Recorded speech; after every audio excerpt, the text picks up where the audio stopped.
Hi, I'm Elise Morales. And I'm Millie Tamaras. And this is Go Touch Grass, the podcast where we log in so you can log off. Millie and I are two chronically online comedians, and on this pod, we break down the week in internet discourse, viral memes, TikTok trends, and niche influencer drama so that you can go do literally anything else with your time. And if you like what you hear today and want to hear more, we got to Go Touch Grass Patreon with tons more content weekly, access to our Discord community, and our spin-off series, Search History, where we go back and break down a viral discourse from the past. And don't forget to leave us a 5-star rating and review. We love your reviews. We need more of them. But the best review you can give us is to tell your friends about the show. Tag us in a story. We'll repost it. You know we're online. We're always online. We're always online. And speaking of being online, Go Touch Grass is on YouTube. We have full video episodes coming out every Saturday with extra funny moments that didn't make it to the audio, video and images that kind of help tell the story. We are getting copyright stricken, so we're figuring out how to not have that happen anymore. Not have that happen, but you should watch.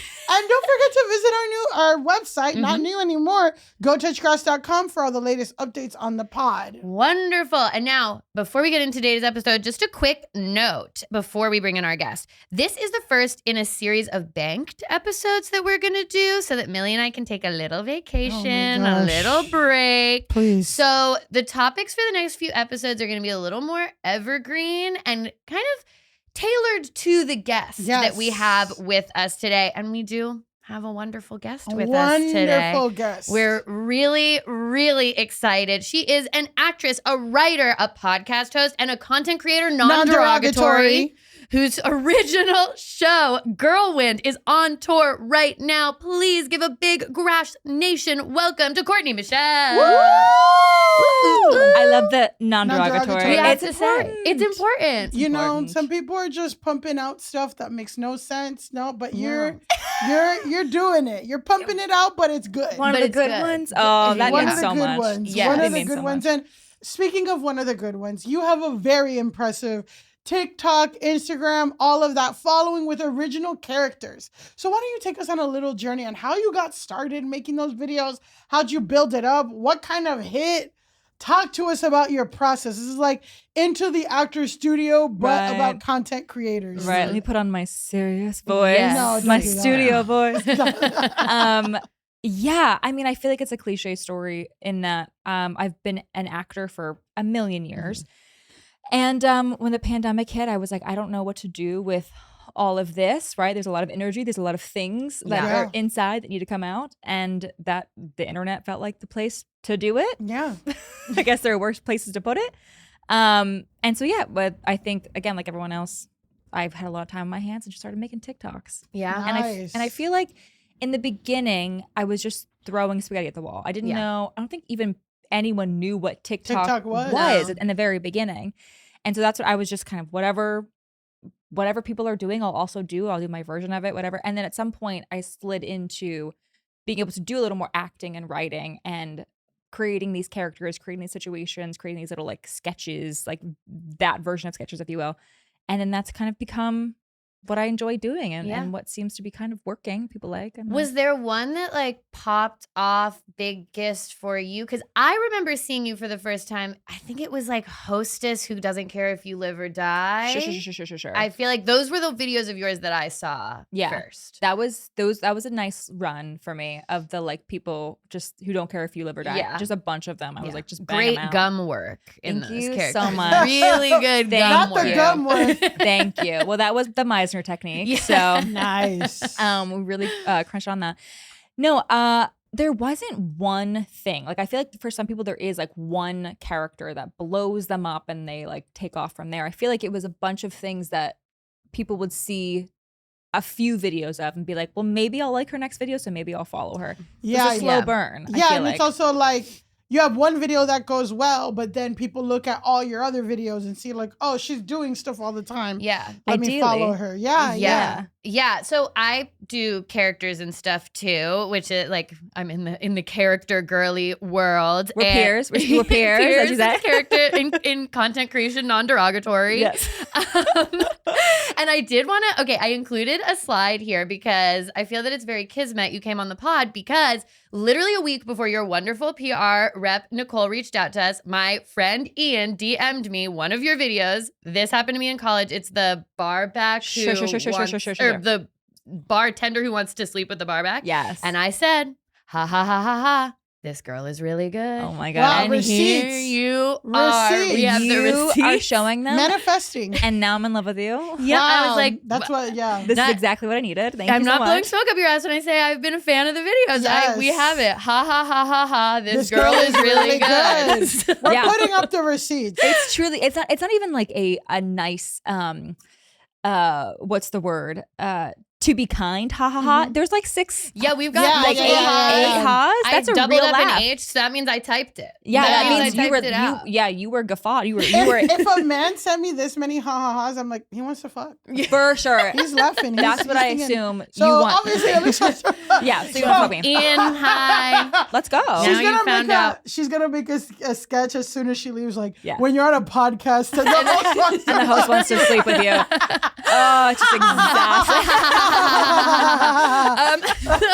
So my question, Elise, stop trying to fuck all our guests. so my question is, are you heard this. single or like what's your what's your situation? Ha ha ha ha. I'm feeling it. I'm feeling it. What I was gonna ask is, do you have a process? Like, do you write your characters first, or do you kind of like think of them, just film for however long, and then edit it down? Like, what is your process? Who's for the putting lucky it together? barback that inspired this? He knows who he is, and he's still fine as hell.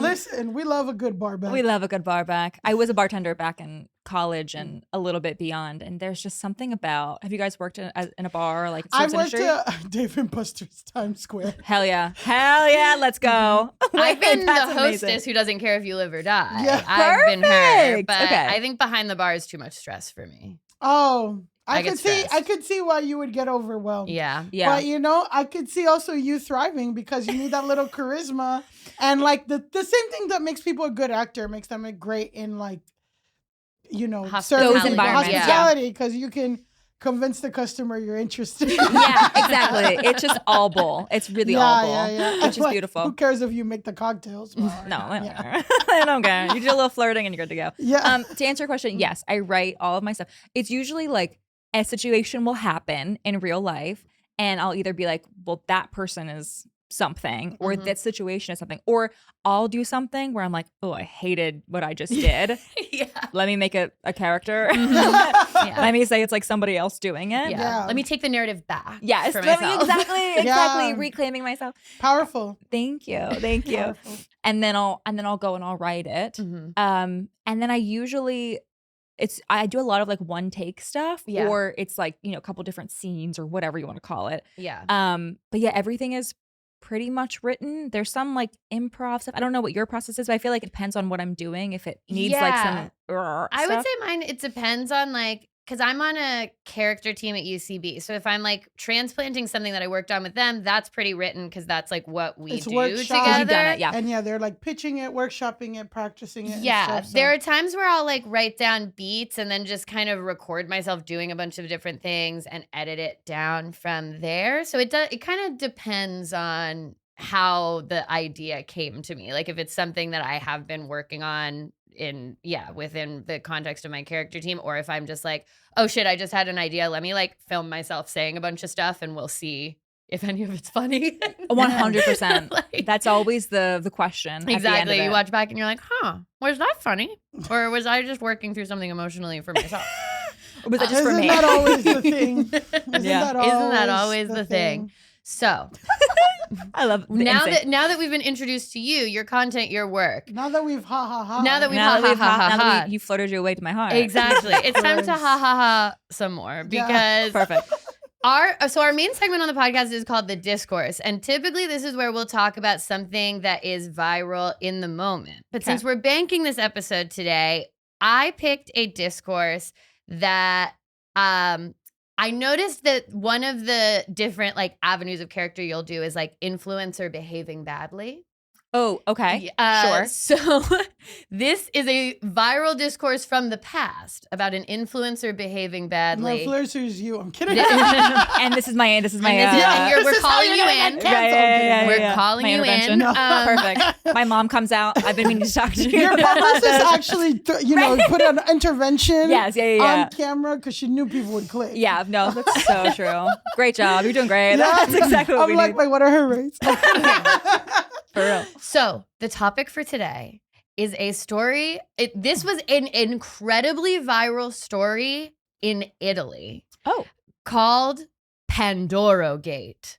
Have either of you ever heard this word? I think I know what it is. You think you might know what it is? Okay. No clue.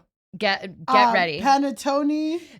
So a Pandoro, this is important. So a panettone cake and a Pandoro cake, they're the two famous Christmas cakes of Italy. Okay. So this is an influencer-related drama that is centered around a Christmas cake.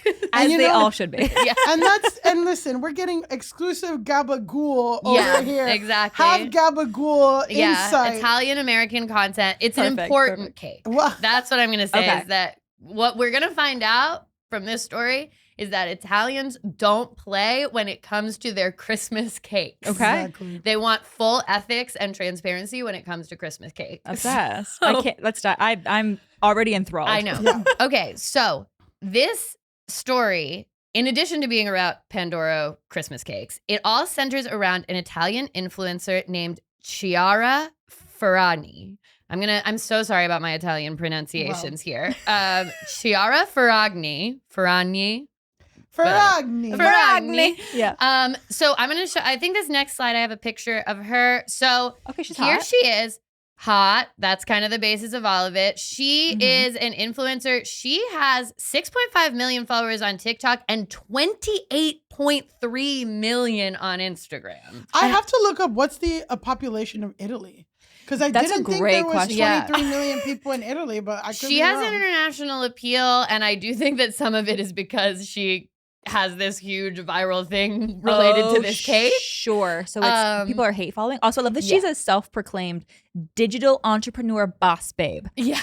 I love when someone's just like, that's what I am. Yep. Obsessed with her. Leone and Vittoria's mama bear. Yes, she's also a mama. Mama bear. Very important. But yeah, digital entrepreneur and boss babe from Italy. Okay. And honestly, I will say she has the receipts for that. So, okay. Wait, hold on. 58 million people live in Italy, so about half of Italy follows her. That is crazy town. Also, none of her stuff is in Italian though, right? The captions are often in Italian, and we're not going to watch any of her videos that are related to this because they're all in Italian. But yeah, her bios are all in English. Okay. So she kind of... That's the thing, is she kind of rocks between the two, and she popped off initially in 2009 when she launched her blog, The Blonde Salad. Wow. I don't know why it sounds kinky to me. There's something about that's lost in translation. I'm like, The Blonde Salad is so ChatGPT. Yes, 100%. What would an influencer call her blog? It would suggest The Blonde Salad, but that's off the dome for her because this is 2009. And also maybe it's funny or quippier in Italian. Yeah, sure. Oh my gosh, there's something. I love the grace. Yeah. Truly. We gotta give her grace. We gotta give grace. Yeah, she's doing the thing. And we might be giving grace throughout this. We'll see. We'll see what you guys think about the situation with the cake. Okay. So she launches The Blonde Salad in 2009 with her then boyfriend Riccardo Pozzoli. They end up breaking up, but he stays involved in the blog. And it's basically like a fashion lifestyle blog. It's very 2009. She's sharing a lot of photos on Flickr. Do you guys remember Flickr? Vaguely. Flickr, It was like a pre-Instagram way to share photos. I think had this very distinct fashion bent. Okay. And by 2015, the blog was making $10 million a year from advertisements. Wow. Whoa. The Blonde Salad was bringing in 10 mil. That's when before Mark Zuckerberg and all these people ruined individual websites. Yeah. You could get individual people to look at your shit. You could get people to type 100. in theblondesalad.com every day. Oh, it wasn't .org? .edu. Well, don't .org because it's about to get .org real quick in this story. Oh, hell yeah, let's go. It is actually. So in that was in 2015. And The Blonde Salad was also the first blog to ever be the focus of a Harvard Business School case study. Wow. So was this prior to the scandal? Prior to the scandal. This was when she was just riding high. Everyone was like, we love The Blonde Salad. The Blonde Salad's amazing. Love The Blonde Salad. Okay. I'm sorry, Blonde Salad sounds something like, do you remember in 2011 or 2012 where there used to be all these, or maybe not even 2012, but like, there used to be all these Urban Dictionary sex positions. Yes. Yeah. Like the Dirty Sanchez. Yeah. Angry all Dragon. Shit like that. Yeah. Like Donkey Punch. Yeah. Right. Blonde Salad sounds like. Yeah. Yeah. And it is unfortunately coming in her hair. Yes. Yeah. That is unfortunately what the Blonde Salad is. Or it could just be. I thought it was like a salad toss. Yeah. I guess there could be that. In my brain, if I may, I think it's you may. Thank you so much. I think it's someone eating out a vagina with very blonde pubic hair. Okay. Yeah. See, that's That's where my brain went. She got a blonde salad. Yeah. That's what I was thinking. Okay. We're here. We're here. Yeah. I'm sorry. I went to immediately coming into the hair. No. Yeah. Why? Who cares? That's not a sex thing. Yeah. That's just. We're getting pleasure. She's giving it, and it's fine. Thing. Yeah. Well, it's a sex thing, I think but sex I'm like, is involved. It's not a sex position. It's an accident. Yeah. That's exactly an accident. That's a sex accident. It's a misdirection. Is what it is. It's a misdirection. It's someone who's gonna get kicked out of the house. It's put you in a bad mood. It's a blooper. 100%. Okay, well, after we record, I am immediately adding the Blonde Salad to UrbanDictionary.com. Right. I mean, it's probably out there. Okay, the other key player in this, aside from Chiara and the cake, is Chiara. After being with Riccardo Pazzoli, she starts dating and eventually marries a very famous Italian rapper named Fedez. And we can look, Fedez, this is him, tattooed Italian guy. He kind of has the mohawk that we were discussing prior to the record. Yes, there it is. Pull it off better. He's pulling it off better. Yeah, when you gauge your ears, you can have a But he's hot. Mohawk, he could do anything with his haircut. Gauges, neck tattoo. True. He's very hot. He was a judge on the Italian X Factor at the age of 23. I believe it. Jesus Christ. And I don't want to know what his rapping is. It's probably I get really nervous about white rappers in different countries. I can't speak to. It's like when a white person picks like a karaoke song that has a lot of N-words in it. My booty hole tightens. Like I have a what are they gonna do? What are they gonna do? I'm like, this guy rapping. What is he gonna do? Here's what I will say. And the tattoos are bad. Men can't pick good tattoos. The star orgasm out of his Adam's apple is crazy. Oh, I didn't notice the Adam's apple star. I'm struggling with that because it's a different color. It's pink. Yeah. I don't know. Something, confession, vulnerability. I think I've shared it on our Discord. I have a folder in my phone of the worst Tinder tattoos. Of the worst, crazy, offensive, weird, bad tattoos that men have that I've seen on Tinder. Okay. It's a phenomenon. Yeah. It is a phenomenon. It makes me feel like listen, I have a flamingo tattoo, okay? And when someone asks me why, I'm just like, I don't know. I just had money that day. Like I'm not right. It popped in the head and you know, like I'm not like precious, but a full body, you know, he has teeth under his left nipple. He does have teeth under his left nipple. Oh, he does. That's exactly what that is. Yeah, that's it's the like teeth with eating. gums. It's like eating a salad. Oh my God! A blonde Oh my God! The homage. It all comes full circle. Here's what I will say in my research about Fedez, which is that he is like politically active in a good way. Okay. So he speaks out against like the right-wing government in Italy and not like American rappers, I'll tell you that. And he was very they were together during COVID and were posting a lot, and you know, like Italy was like one of the first places to shut down. Yeah, that's true. I remember that, and so like they were very much promotion, like they would promote like the stay inside and masking and all of that stuff. So I would say that like general look into him is that his politics are good. Like more progressive. Yeah, Okay. like I can't say what exactly his beliefs are, but he's not a nefarious figure, I guess which I is would important say. in Italy because You don't know. Miss Mussolini Jr. is out here. Exactly. You don't know. You don't know. They actually met in September 2016, married in September 2018. They have 2 children together. And they met after he like kind of playfully referenced her in a song of his where he was like, Chiara Ferragni's dog has a Louis Vuitton bow tie. It was like kind of a joke about how like privileged she is, but it was like playful. And then they met and now they are together. Power couple. Yes. Power couple. So shout out to this gal on TikTok, Who Is This Diva? Because she posted the most in-depth analysis of their entire relationship that I did spend a large portion of today watching. The top line of it is it's like kind of this like bad boy and Little Miss Perfect relationship. Okay. They are a super duper duper famous it couple in Italy. Their wedding is all over everything, super like Spawn wedding. They do have a couple hashtag. They get the name Ferranits.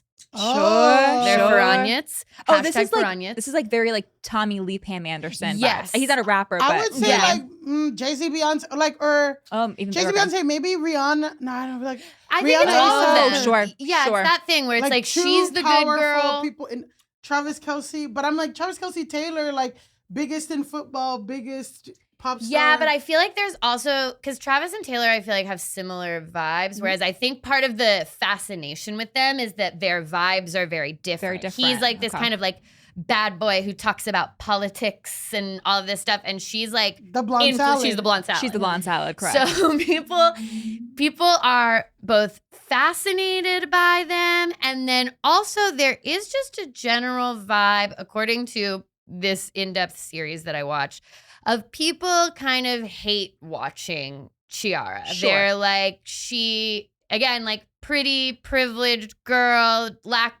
people don't always like respect what influencers do for good and bad reasons. The Italian population skews older, so they're even less likely to think anything of someone who's like just an online person. They have very little respect for that.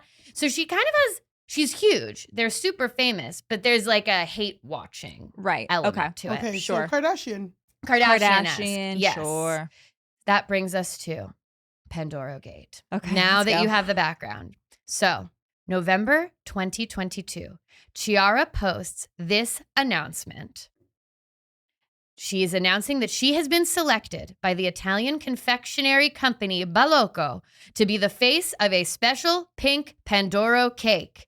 That came in a special pink box with Ferragni's name and little likeness on it. So basically, the Pandoro cake, it's covered in powdered sugar, as you can see on the side here. And they usually come in this special box. And the special box had a stencil where you could, when you did the powdered sugar, it would have her little logo on the cake. Okay. Cute. I mean, I don't hate it so far. Okay. I don't. So smart marketing. It's a cute cake. It comes in a cute box. But here's the rub. Oh, no. So the Pandoro cake was priced 3 times higher than your traditional Pandoro cake. But according to this post, part of the proceeds are going to go to fund research at a children's hospital in Turin.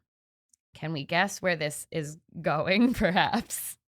Okay. No, but I'm not smart enough, but I can't wait. Oh. December 15th. It's not you're not smart, you're sweet. You're sweet. You're you can't imagine where this is going to go. You're pure-hearted.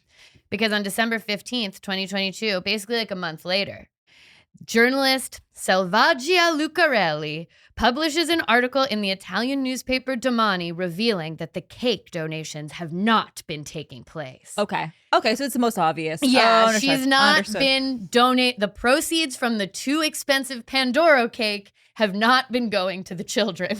And I feel like I've heard that a normal Pandora cake cost about €9 and this one cost about like 27. Yeah, it was like a way more expensive cake. But the idea was like, well, it's more expensive because that additional expense is like what we're sending to the children for Christmas. Oh my Yeah, goodness basically the extra gracious. $20. Yeah. And so I guess And people were buying it. And people were buying it. I mean, it's cool. It's hot. Or it's cool. She's hot. I'm sure the cake is good, and it's going to a good cause. Yeah. So why would you not? And it's got this little fun element of like, and then you can put the little stencil on the cake. Interactive. Like there's an interactive element with the cake. We love an interactive element. So this causes uproar in Italy because one, it's like not right to do. Sure. Objectively, sure. Like, it's a scam, so people don't like to be scammed. Hot take. Two, people already don't like her. Like there's already kind of this hate follow element. They're looking for a reason. And three, Italians don't fuck around when it comes to Pandora. Ooh, she's 0 for 3. Yeah, so it's just a really bad collection of things going on with the cake. By summer of 2023, the Italian Competition Authority announced that it has started an investigation against the manufacturer of the cakes, that's Bellocco, Ferran, and all of her companies. And this investigation finds that two companies associated with her received €1 million for the cake deal, but the only donation that was ever made by Bellocco was in the form of €50,000 the previous May. So basically, like, they donated to this place before, but it had nothing to do with the cake. They were and it was only $50,000 when these people pocketed $1 million. Yeah, exactly. And like clearly, the extra expense from the cake was not going to the children. It's like when you check out at the store and it's like, do you want to round up for whatever? And you realize like, oh, the company already made a donation. You're just paying them back. Yeah. Have you heard this? That's exactly what was happening. Like literally exactly. And you're not even just paying them back. They are making a profit because they only donated €50,000. And I'm sure that the profit on the cake was way more. I mean, they paid her $1 million. Yeah. Yeah. And also like, I don't know, maybe Italian Christmas cakes don't have like really intense ingredients, I don't think, right? Like it's like flour and you know what I mean? So it's like, it's priced at $9 because it doesn't take a lot to make. Right. Like it costs $3. It costs maybe $3 to make. So you're doing this cake $27. Yeah. So it's just, and it's not even going to nobody. Yeah. That's exactly. You're making like gonna get pissed. 600% profit or something? Like truly something like that. So people are pissed. So, okay, this like goes insanely viral on Italian influence. Like Italian social media is pissed. She loses a bunch of followers. Obviously, she still has 28 million. She's like she's either got him back or she could lose the 100,000 that she lost. Yeah. It's like, okay. Yeah, exactly. But by December of 2023, so exactly a year later, this investigation fines Bellocco, that's the cake company, €420,000. We have a thing about not being able to read numbers. Reading numbers is so hard. When you read a hard. number that has like more than 2 commas, it's impossible. Yeah, because you register it, but it's hard like to regurgitate it back out. And like correctly. half of this show is like us reading followers, likes, this. Yeah. Like, oh yes. my God. Brutal. So, okay, the company that made the Pandora cake, they find that company, and then they also fine her and her companies €1.75 million. Wow. So they fine her more. Yeah, they come down hard on Chiara. I wonder why. Because it's like consumer protection scamming people, right? Like if you're a hotel or a bar, if you have Captain Morgan but you put in cheap rum in there, you get fined because you're like selling something and you're lying and you're deceiving customers. Like that's a huge no-no. But I do think there is an element of like misogyny. Everyone just hates this girl. Yeah, like there's you know, the Italian police like to play fast and loose. Yeah, with a lot of stuff. Yeah. And so I do think there is an element of like, by the time this fine comes down, she has become like such a villain that they're like, we're gonna fine her €1 million. Yeah. So wait, can I ask a quick question? Just make sure I understand it. Yeah. Wrap my head around it. So she was a part of like her company, whatever her company is. Yes. Her company like hired this bakery to bake them? The bakery hired her. So was she hired as an influencer, or was she? You know, was she paid? It was like to a put her collab. face on I it? feel like. Yeah. So was she herself making profit from it? That is actually a really good. I do have some questions about the logistics. These cakes are fully branded with her logo, both like on the box, and you could put it into the cake with the stuff. It seems like she was paid €1 million outright to do this by Beloco, the cake company. So I think that was her profit. Yeah. I don't know if she was making the profit of the cake. Right, yeah, so probably not. So basically, yeah, they could do two things. It could be like profit share of like you get 50% of every sale of the cake, or you get paid a fee up front. I know these cakes were made available in like department stores, like in a Macy's of Italy. So like, but with her name, and it was like a drop collection or something. So yeah. I wouldn't say like the Erewhon smoothie, but maybe something like that. Where it's like one person, whatever. But I think they paid like $1 million for her likeness and name and her, but it's also like her company's involvement, right? Yeah, so it's like a joint branding thing. Yeah, that is a great question. I am unclear on if she made additional profit on the sale of the cake or if it was all just the €1 million upfront cake deal. Because when you do something like this as an influencer or as a celebrity, as a brand, as a personal brand, and I assume that's probably what it was more than her company. Her company is just her, anyways, right? Yeah, it seems like she has well, she's Boss Babe, so she does. Right. She's Boss Babe entrepreneur, like so she's right. So I think it's like a goop cake. But the goop is her face. But she's Gwyneth and there's goop. Yeah. But she has a special thing with like, I would say maybe a really kind of nice bakery. So I'm trying to think of like a nice national, maybe crumble. Oh, sure. Yeah. So it's like a Christmas crumble cookie. Right. Like a Benson Boone. Yeah. And maybe like the Benson Boone summer crumble cookie or whatever. And then they're paying her $1 million, but the $1 million is probably like for her to post it on her socials. Yes. For her this and that, whatever. Yeah. For her it's like an all in. Yeah. For her to keep promoting the cake. And I feel like normally what will happen is like they'll get the $1 million and then they can either do a back end deal, which like, or you could also get 20% of these profits. Like if it's like a clothing brand, you want to be involved in the creation of it, whatever. Or you just get paid outright to put your face on it and do the collab, and it's more marketing than anything. Yeah. And but what I'm questioning is if all of the proceeds, if all of the profit went to the children's hospital, there's probably no room for her to be making any percentage of the profits. So therefore, she has no attachment to the profits. Yeah, so it was always like a portion of the proceeds went to the children's hospital. So it was never just going to be portion. all the it was never going to be all the cake profit, but the assumption was that the additional expense, that like extra $20, like that was the children's hospital money, right? And it turns out like none of that, or even 20%. Yeah, something. Okay, so maybe she was getting back ended, and then so it turns out none of that was going to anything. There wasn't even back end, front end. They didn't get any money. Yeah, but it is just interesting to me, like to underscore your question that $420,000 is also a lot of money, but that the ICA goes after her way, way, way, way harder. Like they find her way more.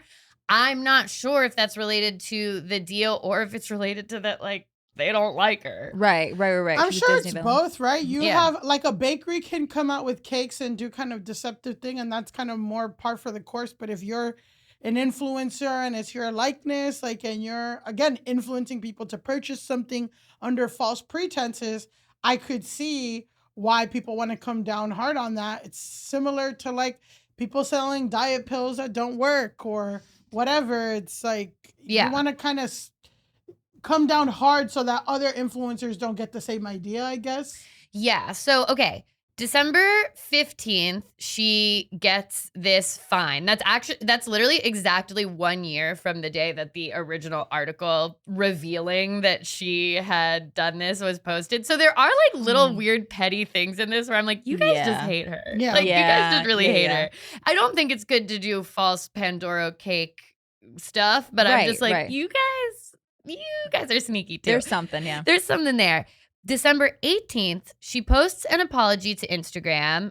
We can go to the next slide. I have a screenshot of it, I think. Okay, so it's all in Italian. Oh, go ahead. Let's hear it. It's all in Italian. Sono sempre stata convinta. I don't know. Ooh, I don't know. I tried. You did it. That's It sounded good. I did. So we're not going to watch it, but this is a screenshot. But in it, she basically says, my error in good faith was to link via communications a commercial activity with a charity one. She then pledges to donate €1 million to the hospital that was like at the center of all of this. And then, okay, so I found this Italian blog that was written at the time in English, and it is very funny just how they speak about her. Like the hate is like dripping from it. Also, they kept referring to the day the article came out, like exposing her as the day of the truth. Oh my God. They're like, this was the day of the truth for Chiara. And I'm like, Wow. okay. That's hilarious. But in it, this is what they said. Here's an excerpt from her speech, heavily contested on social media. Broken voice, strangely unkempt hair, subdued demeanor. I'm like, oh my God. Wow, yeah, because she does rip her to look shreds. different. Yeah. She does look different than in all of her things. She's so polished, and in this, she's like really.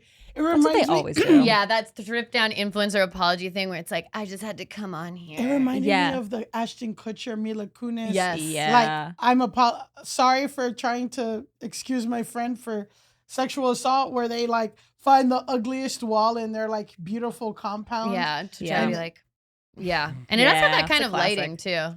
Yeah. It's like Oh, really yeah. washed out. Yeah. Basically, she tries to say that like she just made an error in how she communicated about the Pandora cake. Okay. And she's, listening and learning. Right, She right. will donate. But she also says that the fine was disproportionate and that she's going to try to contest the fine. Okay. And then she goes on to say that the fine shouldn't be. So, okay, she says that. And when I first read that, I was like, well, yeah, I mean, it is like a big fine. Like she can appeal. But then I guess she also went on to say that actually the hospital did receive benefits from the publicity of the cake. So No. I'm like, girl, Oh, no. Chiara, no, Chiara. She was No, so close. Chiara, no. no. God, she was Oh she was my God. almost scot free. She was almost there where I was like, yeah, you know what? Do appeal it. But then she did say that. So people get really pissed about that. And she Yeah. does eventually have to just like drop the appeal. And she did pay the €1.75 million fine. On top of the Yeah. 1 million to the children's hospital. Yeah, did someone follow up about that? So then So she's out like almost she's 3 out- million. Yeah, she paid €1.75 million fine, and then she donated $1 million to the children's hospital, which also just speaks to how successful the blonde salad was. That's I how was gonna she- say, you know. damn. You have I know. 28 million followers. You're making You're doing money on your TikToks, brand stuff, whatever. And like, I know we're talking about like the blonde salad and Flickr and stuff, but like that was originally like it was a group in which like people probably like her style, want to see where she buys, affiliate links, all this stuff. Like Yeah. it's a whole branding ecosystem that she Yeah. probably Yes. has. And the cake deal was for $1 million. Yeah. So like, imagine she's doing a ton of other deals out. Like the cake wasn't the first Yeah, deal right, that right, she's right. done. So she's quite wealthy. She's doing fine. Also, and not to be a dick, that $1 million, that's a write-off. Wow, Well, that's so true. we don't know how Well, I don't know. Italians Italian. tax. Yeah. True. You Yeah. don't know Italian taxes, but maybe, probably. And also, Probably. I would say, I think I get what she means of the communication, because had this just been a collab with a bakery, it would have been fine. Like, no one would care, right? Yeah. But it's because she said that she was proceeds of it were going to go, that's why people got pissed. Yeah. Yeah. And I am just like, okay, on which end was it? Like, was it the bakery's responsibility to write that check to the hospital? Was it hers? I mean, she should definitely just clearly, to avoid this, be checking and being like, hey, like, you guys have donated to the doing that. hospital, right? You're doing that? Yeah. Because I have been saying that. So, Yeah. like, you guys are going to do it? But it's not over yet. Oh. Also in December of 2023, it's the Italian Consumer Association. That's why I was getting messed up in Consumer my Bureau head. I was like, Protection. yeah, it's People basically you can't fuck with that. yeah. Yeah. So In December 2023, the Italian Consumer Association then files reports against her, accusing her of aggravated fraud and asking the financial police to seize her accounts. Not the aggravate. The investigation involves 104 prosecutors across Milan, Queno, Prato, and Trento. And the investigation expands to include new charges for other charity promotions. One of them is based around Easter eggs. She, I guess, was saying that she was raising funds for charity with these Easter eggs. And they're like, you never donated the funds from the Easter eggs either. Oh, so they're auditing her ass and seeing, because maybe she's been saying this for a while. So that's kind of what comes out, is that she's had a couple different charity-related spawn things, and she is not donating to these charities. Meanwhile, they start investigating her husband, Fedez. He has been donating. So he's been doing the charities, but he's been exonerated. Wow. So they are like, and Fedez is upstanding. Like, we are dropping the charges against Fedez. So. Oh, God. Then we get to, sorry, where am I in my timeline? Hold on. Okay. So early 2024. She and Fedez separate. They separate. Well, he can't be seen with her. Well, so it's like, yeah, he can't be a woke rapper. Yeah, you can't be. Yeah, you can't be pushing for whatever the fuck not. And, yes. So it's Macklemore logic, right? Yes, exactly. I mean, sure. you know what? I think he is very Macklemore. That's No, a great white guy comparison. That's actually the Fedez comp is Macklemore. That's a great comp. Yeah. So there were a lot of different things. He actually had like a health scare during this time, Fedez, and not my king. Now, the end of this podcast is that we're all huge fans of Fedez. We go from being straight up ripping him apart to being like, my baby. We actually love him so much. I like the teeth on the we love nipple. the teeth. We love the teeth. So he goes on, basically, like, they separate, and then in an interview, he says that, like, PandoroGate wasn't why they separated, but he describes it as the final blow to a relationship that was already in crisis. So I think it was like, shit was bad. Then this happens. He's like, I think he's kind of like, well, you've been donating the money from the cakes, right? And she's like, Well, he's like, I don't know. I don't check. Yeah, I think that's someone the thing. else. She's like, we have 3 new jet skis. What do you think? Yeah. And he's like, okay. And then he goes under investigation. He gets that investigation gets ended. They separate. Then we come to April 2024. The ICA opens April 2024 is when the Easter egg stuff comes out. October 2024, Milan public prosecutors conclude that Ferran had realized an unjust profit of 2.2 million euro from the Easter egg situation. Damn. So she got off easy with the first fine. Because that's basically. So did they fine her ass again? They fine her ass again. And in January of 2025, they passed the Ferran law. Oh my God. The plot is so thick right now. Oh my God. She is the subject of a law passed in her name aimed at regulating influencer deals of more than €1 million. So when you were like, well, I don't know about Italian law, I'm like, well, maybe it was a write-off before, but now that I don't know if it's a write-off anymore because now they're clamping down with the Ferran law. A law named after you because you fucked up is crazy. Because you fucked up your spawn. I don't know if she fucked up though. It's like you lied. She lied. Yeah. Oh yeah. Like fuck up is like, oh, I didn't check once. Like you got the Easter egg. Yeah. Once you do it twice. Yeah, she's done it a bunch, and I do feel like it could be a case of her just like kind of being like, whatever, someone will check it, and like not thinking about it. But it's like, even if, which is like the best case scenario for her morally, even if that's the case, it's like, you gotta check. You gotta check. If it's important to you, you would check, and it's not important to you, it's not important to you, then don't be part of it. That's kind of the thing though, right? I feel like when she started, like 2009 to 2015 to 2025, 2022, things have shifted where just being pretty and wearing nice outfits was enough.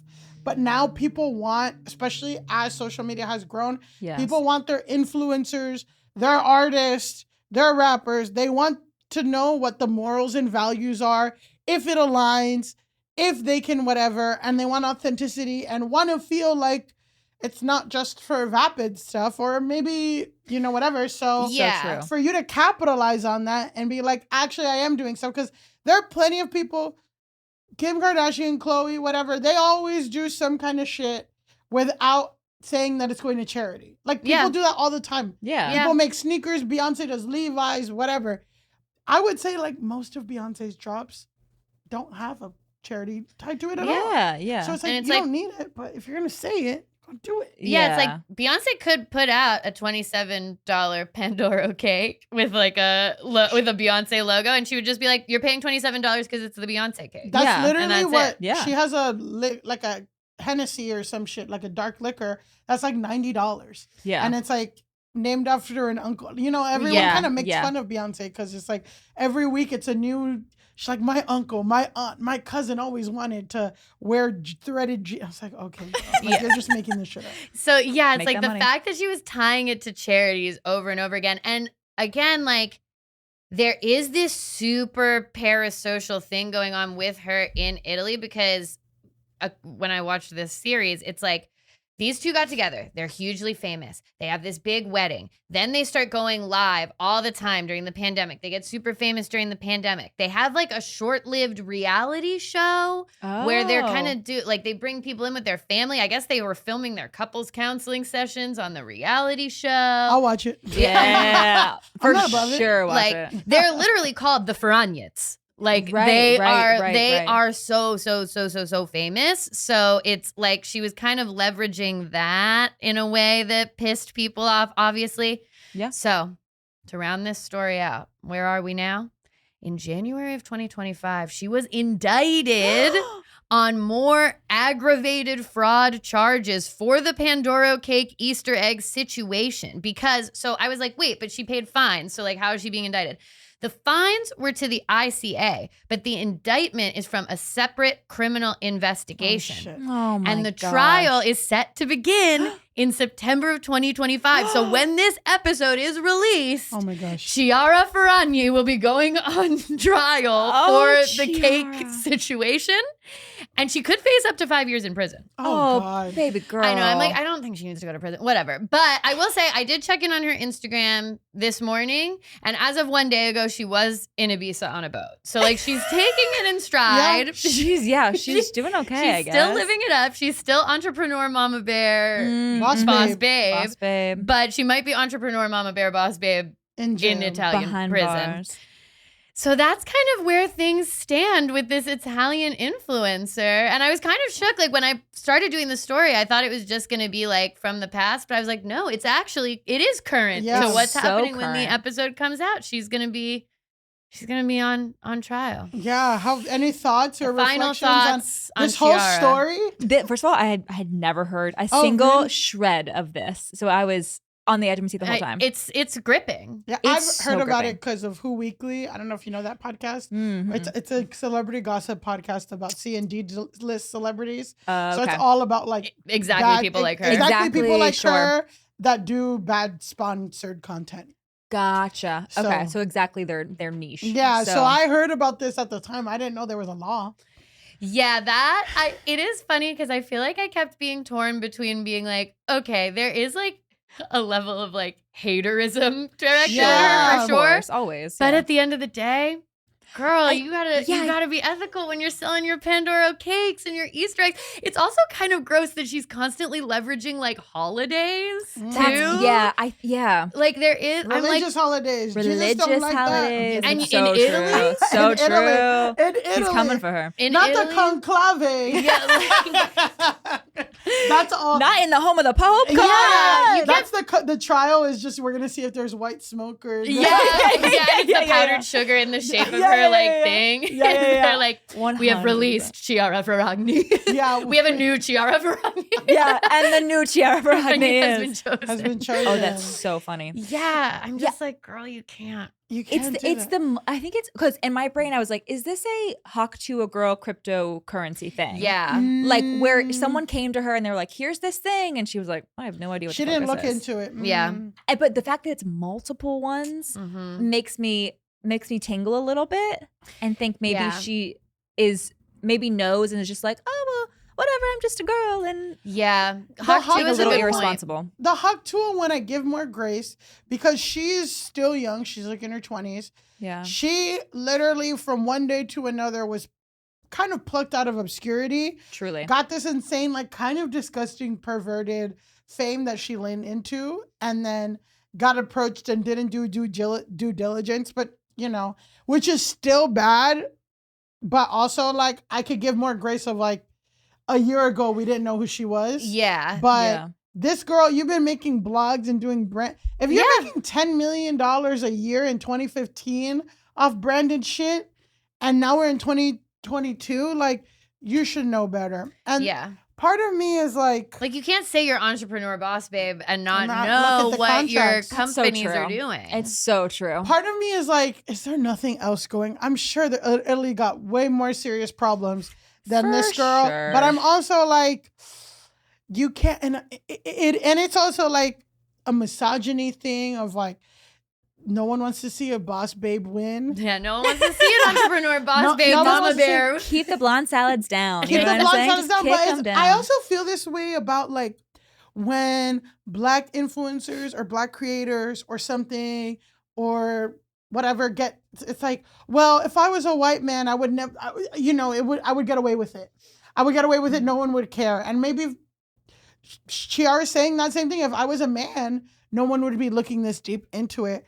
And it's like, maybe there's some truth to it, but it's part of the reality of like, yeah, girl, but you know that they're looking at you extra hard. You know that you got haters. Like, you know that you're pretty and skinny and, all this stuff. Like, you got to be aware and like keep that in check and be like, my ops are watching me. I got to make sure that everything's clean and dry. Yeah.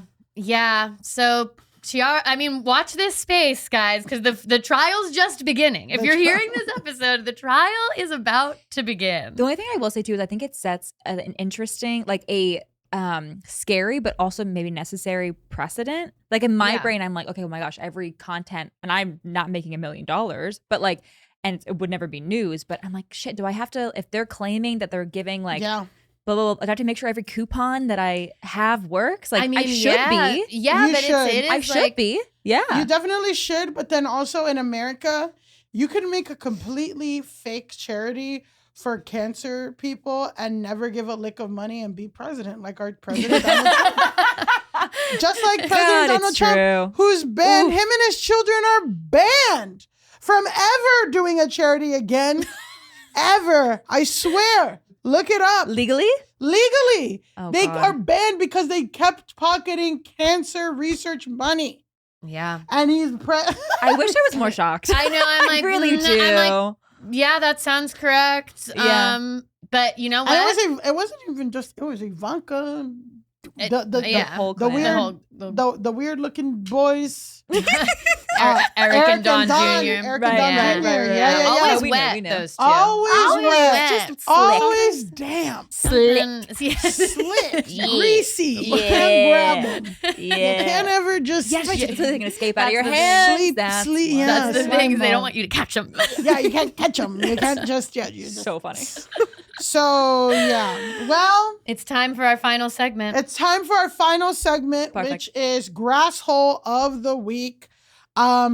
So since this is a banked episode, so Grass Hole of the Week is our segment on the pod. We choose one person who needs to log off more than anyone else. They need to go touch grass, need to get off the internet, stop posting, right? But this is a banked episode. We talked about doing more evergreen content.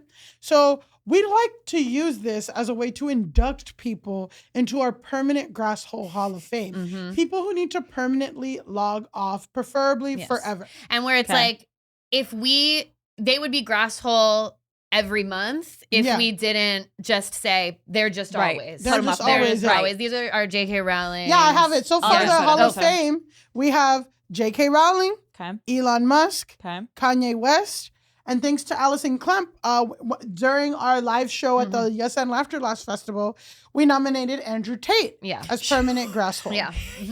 His problems go beyond needing to log off. Yeah, I mean, you know, whatever. But we get also, the Italian police on that. The Italian police. Well, for serious though. No, it's so funny because we had another guest. Remember Mia, she's the lead singer of an indie band. She said she was touring in Milan.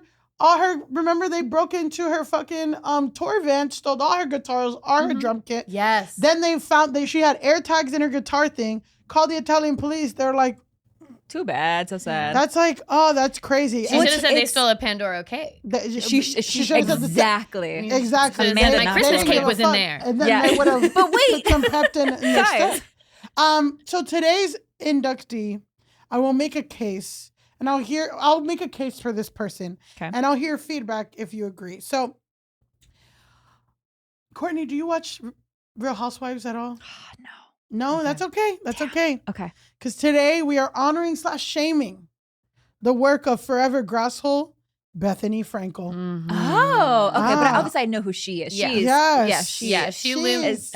looms large. Yeah, she's large in culture. So true. So Bethanny Frankle, known as Bethanny Paracella, I was trying to look up if she's Italian herself. It's giving. It's giving Italian. Yeah. It's giving Italian. We'll check later. But she's an American entrepreneur, TV personality, philanthropist. I mean, quotes. Sure. And author. We all know how that can go at this point. We're all philanthropists. Exactly. It's like I'm like, I guess I'm a model. If you want to go there, I'm a model. For real, yeah. If you donate a check, I guess you're a philanthropist. She was runner-up on the NBC reality TV competition series, The Apprentice, Martha Stewart edition in 2005. Wow. And increased her profile on the Bravo reality TV series, The Real Housewives of New York, from 2008 to 2010, and then from 2015 to 2019. People hail this. There's very, very divisive opinions in the Real Housewife fandom. I know it's like deep, but people are saying like, a lot of people believe that she was in the golden era of Real Housewives of New York. Sure. So she propelled her fame from the series and founded a brand called Skinny Girl. Yeah. And it's a lifestyle brand. It's giving Blonde Salad. It's giving, a little bit. Blonde Salad is very Skinny Girl. Exactly. So she had a spin-off series called Bethany Ever After that aired for 3 seasons. Right. Bethany and Frederick that aired 1 season in 2018. She headlined the Fox daytime talk show Bethany from 2013 to 2014. And on the HBO Max reality competition series Big Shot with Bethany in 2021, also canceled. She founded the Be Strong, a philanthropic organization that has provided disaster relief, written 4 self-help books, hosted 2 podcasts, and she's a YouTuber. She currently has 4 million followers on Instagram. 4 million followers on Instagram and 3.3 on TikTok. So, any thoughts so far of anything? She doesn't have those Chiara Ferrani she numbers. Does she definitely don't, but she don't have those Chiara Ferrani problems. Yeah, that's so true. more followers, more problems, as they say. So true. I only... Obviously, I know of her, and because I've never seen the show, but I know the relation. I forgot she's on The Apprentice. And like I know the Skinny Girl connection and all that stuff, and all of her conglomerates now. And now I think she has like a knockoff purse company or something. She has a lot of shit. She's doing a lot. So this is what we'll do. So it's interesting because her brand. We'll watch a clip from Real Housewives to get like a sense of who she was. Okay. And so we'll see like what she's doing now. But on Real Housewives, on the golden era, and what people liked is that all the women were so sloppy, so messy, actually like mentally unwell, crazy, whatever. And kind of Bethany, she was crazy in her own way. She's very direct. And she was kind of like the antithesis of what these ladies were doing. And also, like, I will say, I'm kind of not like so much hailing the golden era. So if you are a super old school Roni super fan, please excuse me. I'm doing my best. Don't come for me. I don't care. So basically, she was kind of the grounded person in the old guard. Okay. So let's watch a clip of like one of her most iconic fights with this woman named Ramona. Ramona, who now recently, like, Ramona is like crazy Republican, like insane person. Yeah. I never watched this era of Roni, but I'm aware of all these people because of just like their cultural impact. Right. Yeah. The zeitgeist. In this episode, Bethany and Ramona are confronting each other because there's been tension. And they're in the Berkshires in someone's vacation home. Okay. Because I don't go there. That's not who I am. I'm here and now and going forward. Okay, well, I'm going to go to the past for a minute because I am. You have not been a good friend to me. Really? Yeah. You have not been a good friend to me, so we can just... I have not been a good friend to you. Wow. Wow, Bethany. Okay. Wow, are you kidding me, Bethany? Are you kidding me? Are you kidding me? Are you kidding me? I have not been a good friend to you? Wow. Yeah. Don't ever say I'm not a good friend, because that I wear like a medal. Who are you kidding? You were sick. I know, I was sick. Fine. You were divorced. Those are called crisis moments, which people do for other people. And you never were there for me the way I was there for you. But I accept that, Bethany. Okay. First of all, just revisionist history from badgering me about my life and I'd end up alone, which may well be true on the Brooklyn Bridge. At least I have friends. You have no friends. You have nobody in your life. Right now you have Jason. You'll probably mess that up too. From stealing from me, Who stole? You did. You stole 2 dresses from me. Your assistant gave me the friggin' dress. No, she didn't. She's I couldn't here. find She it. can talk to you No, about it. the And what about the other one? Then you said it fell out of the back of the car. Then you gave me a dress, which I still have. 2 dresses stole from me. Are you crazy? You're crazy. Oh my God. You And are now third, nuts. and you came over this summer when Dennis was there, and you You know didn't what, mention Bethany? my topless movie then because you wanted to wait until you had an audience to do it. And you know what, Ramona? That's the truth. And that's not a friend. And that's why. Okay, you were topless. You had sex on a waterbed. You kissed another woman. And you know what? I never mentioned that. But you want to mention it? Now we'll mention it. Mention it all. Mention it all. Because you know what? Bitch, I go ahead. f***ing earn my own living. I You made don't even money. work. You didn't have any money And until when you... you were f***ing. Are you kidding? I didn't have money till What? You know what? What is that? What the hell was that Bethany, comment? you would date every guy for their f***ing money. How would you know? Because Who? Name everyone some knows. names. F***ing my way to the top. I can't even f*** my way to the middle. I'm trying to f*** my way to the bottom. I'm below 0. I can't even get up to the bottom. Someone f*** me and get me to ground level. I made myself. Okay, I think we're good. So I was like, you were topless, you kissed a woman, you had sex on a waterbed. I'm like, I wanna that see sounds that. fun. Yeah, that sounds Great. fun. You had a great time. Run the clip. So yeah, that's like what her presence was. That's what her legacy was. She was the straight shooter businesswoman. Everyone was crazy. She was the straight shooter, whatever, entrepreneur. She made so much money from Real Housewives. She became incredible. And that's how she hasn't really been, all her TV shows since basically 2019 have flopped after 1 or 2 seasons. Yeah. But because of her iconic place in that, she has maintained 4 million followers still, which is crazy. So why are we nominating her as Grasshole? Yeah. Why do people not like her? Well, she kind of has taken this no nonsense call out culture stuff and has kept on, but has I guess people like it and it's just been really indiscriminate about it.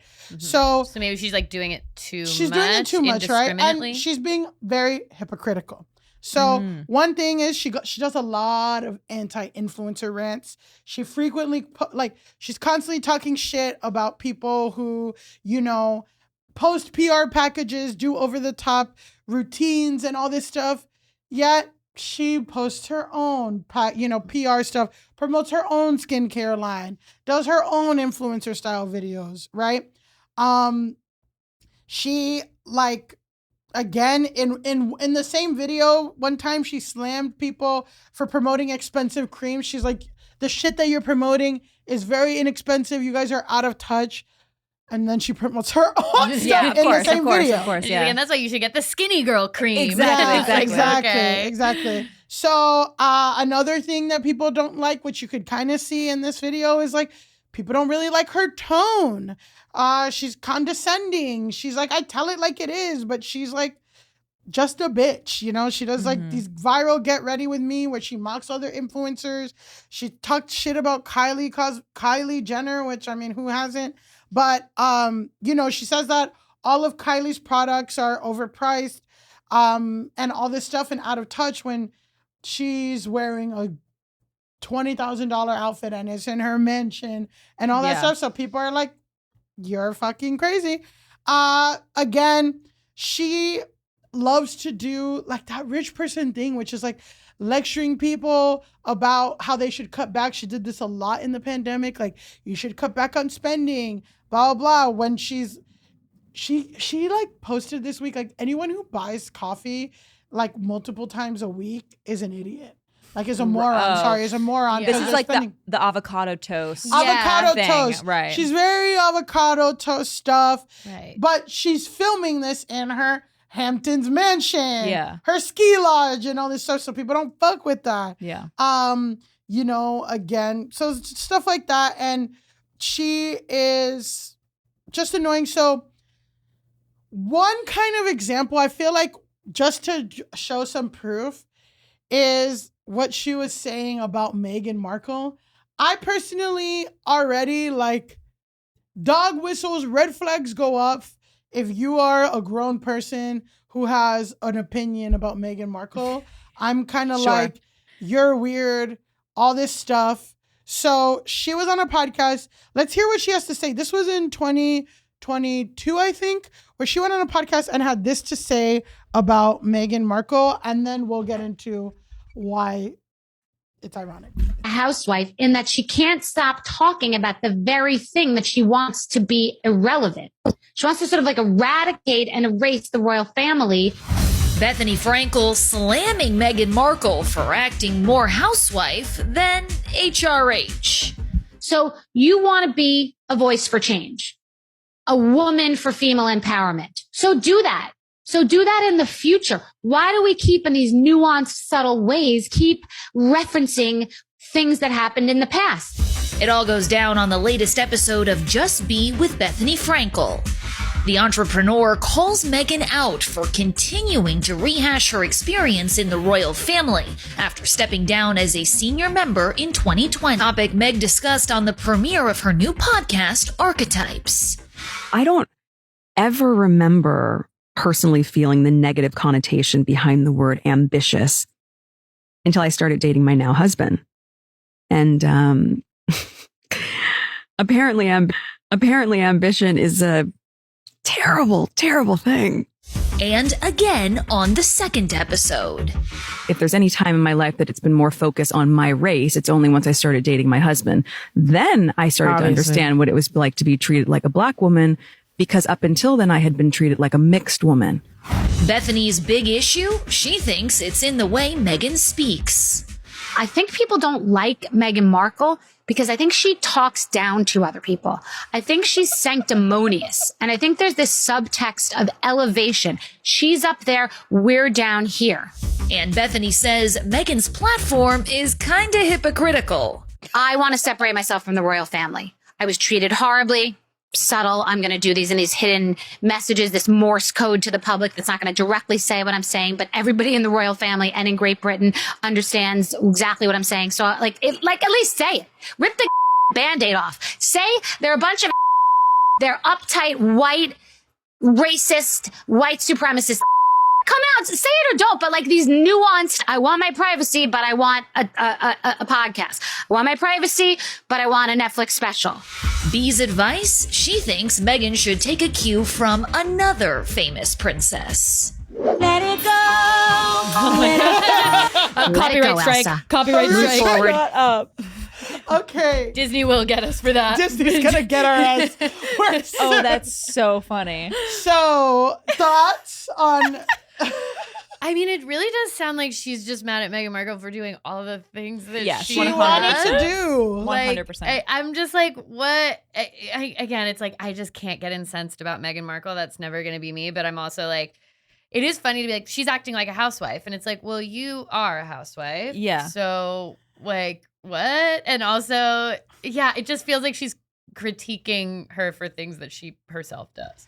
And also, I mean, I told Elise this because we were talking about people who don't like Meghan Markle, and it's just so interesting because people are like, she's so power hungry, she's so this, and it's like, you think Prince fucking Harry with that hairline is gonna pull a bad bitch like Meghan Markle and she don't want nothing? Yeah. She just wants him for his, he's an idiot. Yeah. We all read, it's all an economic decision too. Come on. Yeah, of course she wants, and she, you know what I mean? Like, she's hot and he's cute and whatever. Also, can you imagine if Meghan Markle had a podcast and she didn't talk about the fact that she had to leave the royal family and like all of that stuff, the thing that made her famous? Like, yeah, she is going to bring it up on the first 2 episodes of her podcast.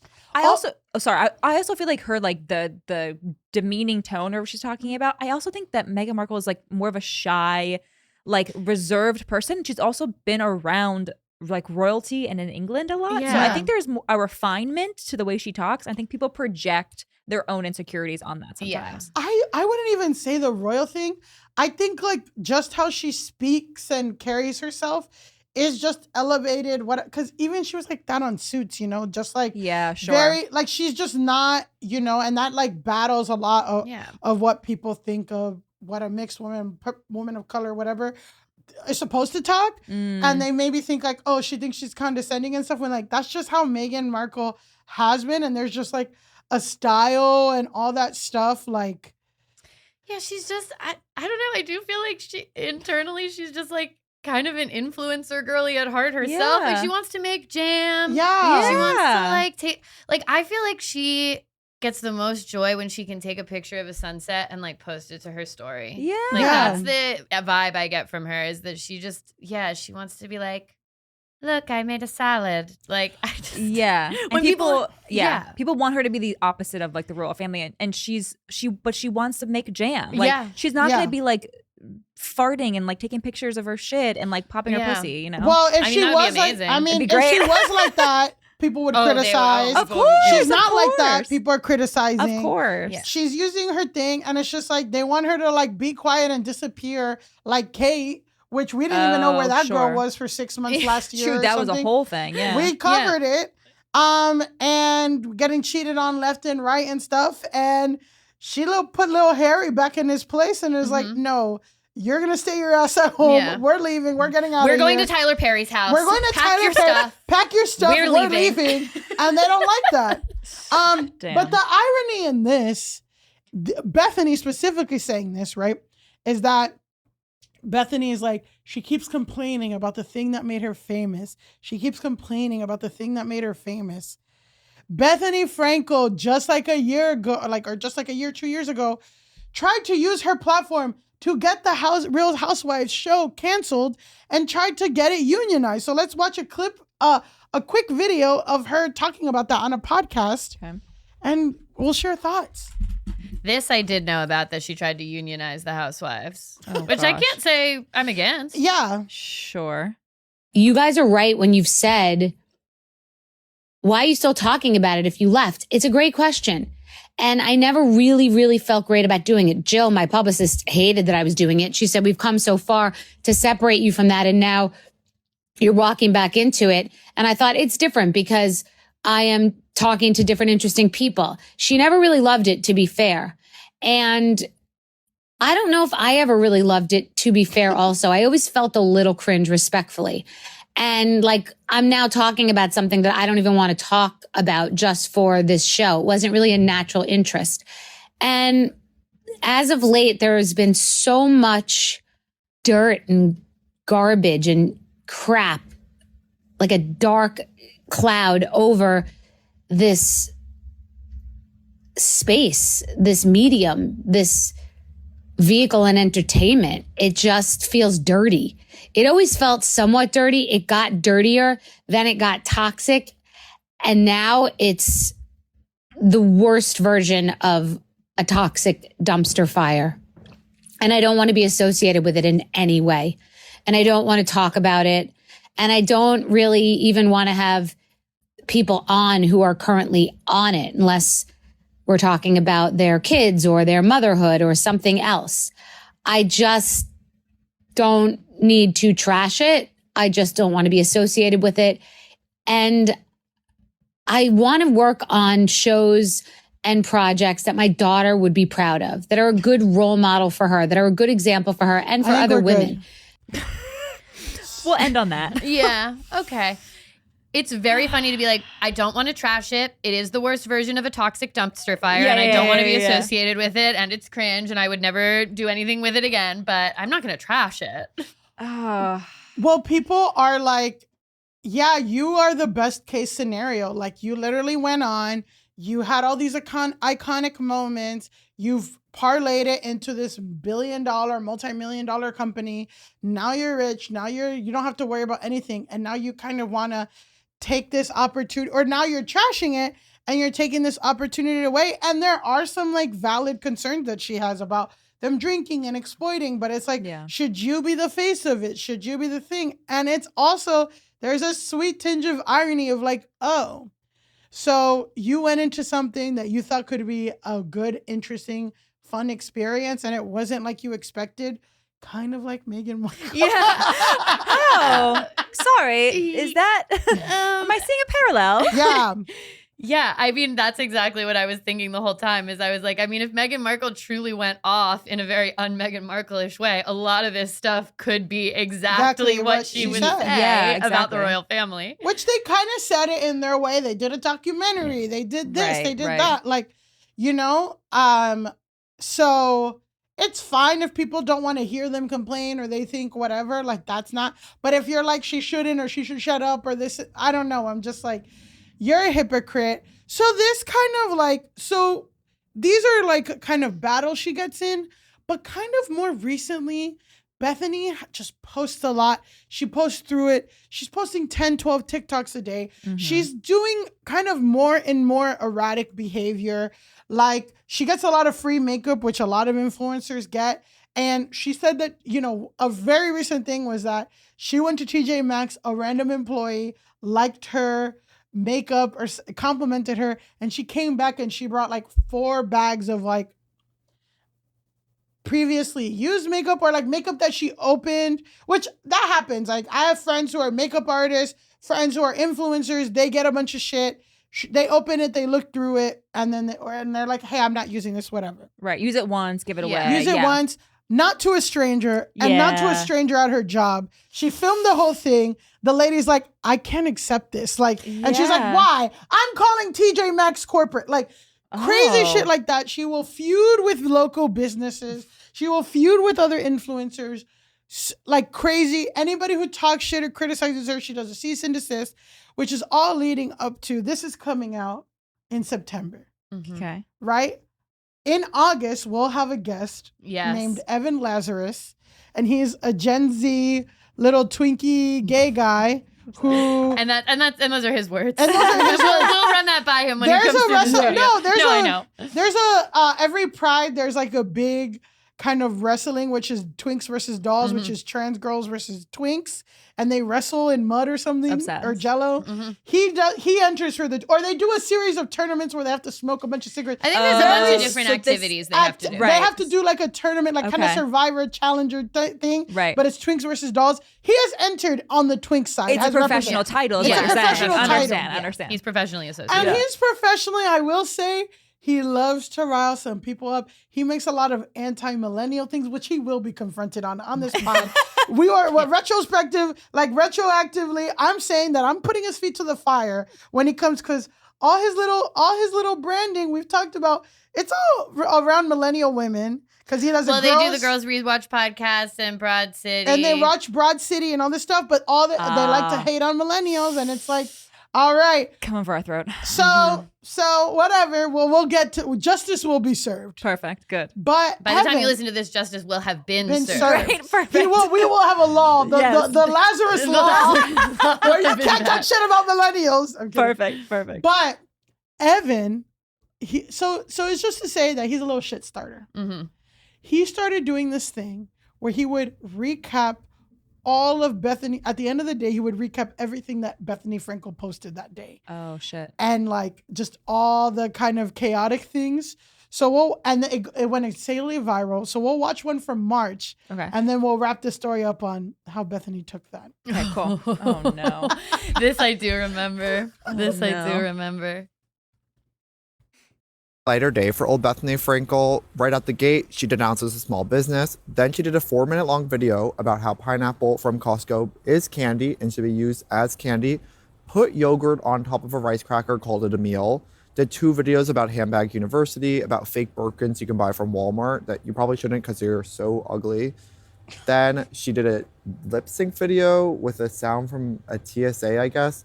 Her daughter's not in it. She still figured out a way to embarrass her daughter. Then she did OTD from an outfit she wore 3 weeks ago. Thank God it's finally up.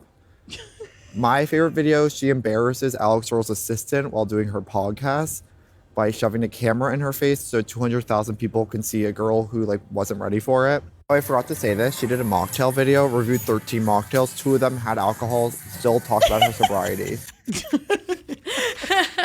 So that's incredible. Yeah, doing the Lord's work, watching the Lord's and work. recapping this. Because even when I was like, why are we inducting Bethanny Frankle into this? She posts so many manic, crazy things. There's no way. And people were really they want to know what Bethany's doing. She's iconic, but they can't engage in that. And he was doing an incredible it's service. Too much.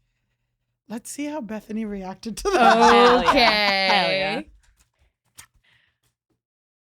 Speaking of Bethanny Frankle and recaps, there's an account on here that recaps all of the videos that Bethanny Frankle posts in a day. And she recently commented on one of the videos, and this is what she had to say. So this is Evan, and he goes through Bethanny's videos and recaps everything that she's posted about. And I was kind of wondering how she felt about this, if she's even seen them. And she left him a comment that said, "I'm feeling down because I just read about a mom dying of cancer.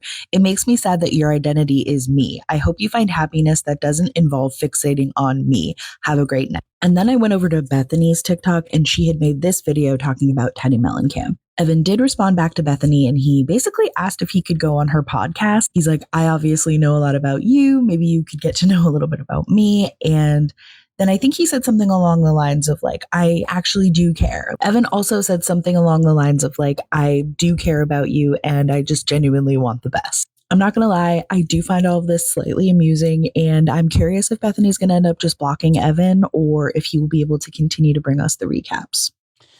She blocked him and did a cease and desist. She cease and desisted? She did. She blocked his ass. She cease and desisted. But you know what? And this is a good little, not trick or interaction. And one day we're going to be going through this where there's a little ironic little demon twink like Evan, which I'll ask him. I'll ask him how he feels about demon twink. You should clarify. Demon twink, because we know he says twink, but demon twink, it is a different. But he has demon twink energy towards Bethanny in these things. But she wasn't embracing it. She was whatever. Got his ass blocked, threatened legal things because she's very litigious. Yeah. He came back on TikTok and he's like, she blocked me, but she didn't block my Finstas. No. So I'm still getting, and you know what I mean? Yeah, of course. But the fact that she was so bothered, Miss Meghan Markle needs to act her age. Miss open her leg, mention it all this stuff. She gets a little dose of what she does and she implodes. Yeah, she cease and desist. She cease and desist. Because she's very I don't give a fuck. That's legal action is giving a fuck. Yeah, it's giving several fucks. That's really putting pen to paper to be I give a major fuck. Yes, I give a litigious fuck. Quite frankly. So how do you feel about this induction? Thoughts, feelings, prayers, actions, words? I think she definitely belongs in the Grass Hole Hall of Fame. She belongs in the Grass Hole Hall of Fame? I think what's funny, there's 2 things happening with Bethanny Frankle with me. One is she kind of has the Trump thing where I think people are really they're enthralled by the I don't give a fuckness and just say whatever comes to your mind and don't put their just say whatever. And I think people find that refreshing, quote unquote, when I'm it kind of is giving personality disorder a little bit almost. Yeah. I'm not a psychiatrist. This is not a diagnosis. You're not. Wow, this interview is over. Sorry. I have something to tell you. But you know what I'm saying? It's kind of giving the making your entire brand or your entire online presence, the majority of it, kind of like Donald Trump's platforms, like just negating everything. Yeah. Like if you're just negating everything, then you don't ever have to form your own opinion. Wow. And I think that's I think a lot of people have found themselves in that hole, and I think it's kind of a cop out. And it's unsustainable, or like it's not letting. Yeah, it's like if all of your stuff is bitching, and it's also like, I think that people appreciate and people like and live vicariously through people who are tell it like it is or whatever. But when they do that with no discernment, do it to like random small businesses, yelling at TJ Maxx corporate, like it's too much. Like people don't want to engage or see. And it might be why like she does so well in a group, because she's the one person that can bounce off of all the other people. And she's very articulate, which the person who's like has the wit and the articulation usually like wins, quote unquote. Yeah. And so that's probably why she did well in the Real Housewives, like from an outsider's perspective, objectively, and why her single shows don't do well, because she doesn't have a point of view. She's just harping on other things. Smart, and doesn't have her own thing for us to hold on to. Her thing for us to hold on to is that she hates everything. She hates calls everything. things out. Yeah, and she's always constantly like this, that, or whatever. And like a lot of her branding, if we're talking about toxic, problematic branding, right? It was so funny. One of our former guests, Meredith Lynch, she shared this white paper, like, which is, you know, what academic study about how branding like skinny girl is toxic and damaging for how women have relationships with food, which we talked about, like all that pro-Anna stuff and all this stuff. It's just like, and she doesn't have a healthy relationship with food. That's why she's like on TikTok in her 60s, 50s, talking about pineapples at candy. Like, what the fuck? But yeah, it's just interesting. Yeah. Act your age. Act your age. Act your age. And also, as someone who doesn't speak with a filter, Meghan Markle seems like someone who actually does think about what she's going to say before she says it, which might just be triggering to her. Yeah, she thinks what she says. She thinks about it, and she tries to come off in a way that's like, she's still going to say the thing, but in like a really delicate way. Right. Where Bethany's just saying some crazy shit. So is it time? It's time. Bethanny Frankle, you are now inducted in the Hall of Fame. And with that, for the crime of being a hypocrite, having an incisive take on our queen, Meghan Markle. Yeah. Which I will do I will post a side-by-side where from side with straight hair, I do kind of have the same silhouette as Meghan Markle. You've seen the picture. We'll post it. We'll post it. Hell yeah. We'll post it. For the crime of arguing and, you know, in the comments, taking people's things, ceasing from the comments, beefing with our little twink friend. Yeah, our podcast, our friend of the pod, former guest of the pod. Once this comes out, though, it's recorded before he's actually done. Anyway. And also, like, you know, listen, we are pro-union on this pod. Not you, though. Not you. You're not the person.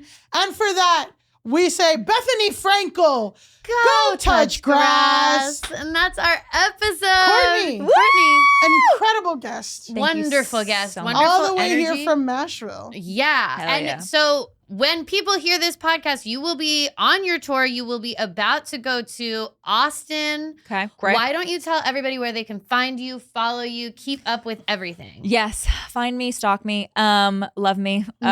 Please, love. And you know what? They buy something of you. You're going to donate the money. Yeah. You're Buy your gonna Pandora. If I Kit. say I'm donating, I'm donating. donate. Okay.